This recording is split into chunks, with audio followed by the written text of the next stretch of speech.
Imagine paying your rent, your chai, or even temple donations, all from the same app, instantly, for free. Now imagine this system is faster than Apple Pay, cheaper than PayPal, and has more reach than Visa.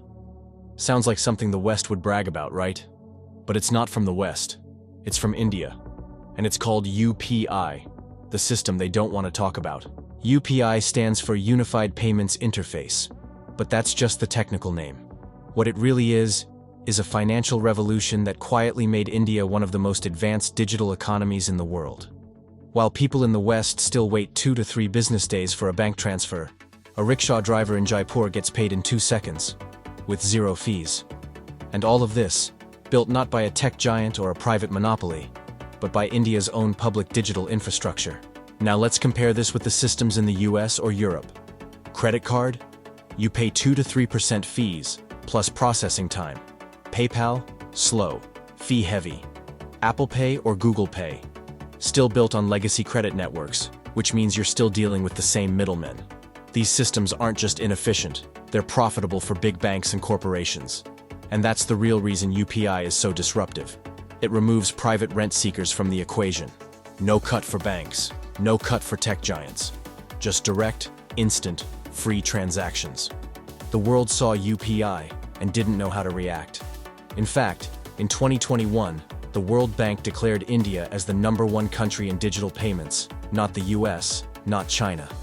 Even tech executives from Google and Amazon praised UPI's design. And now, countries like France, UAE, Singapore, Bhutan, Nepal, Sri Lanka, and Japan are partnering with India to adopt UPI. That's not just fintech, that's soft power. And it's quietly shifting global influence away from Silicon Valley and toward South Asia. So why don't we see headlines in the New York Times or BBC saying, "India built the most advanced digital payment system in the world"? Because admitting UPI's success means admitting that a developing country beat them at something they used to dominate. It challenges the Western belief that innovation only happens in California or Berlin. And let's be real, UPI doesn't make Western banks money. No VC firms own it. No billion-dollar IPO is coming. It's free. It's public. It's Indian. What makes UPI even more remarkable is how invisible it feels. It's not flashy. It doesn't have Super Bowl ads.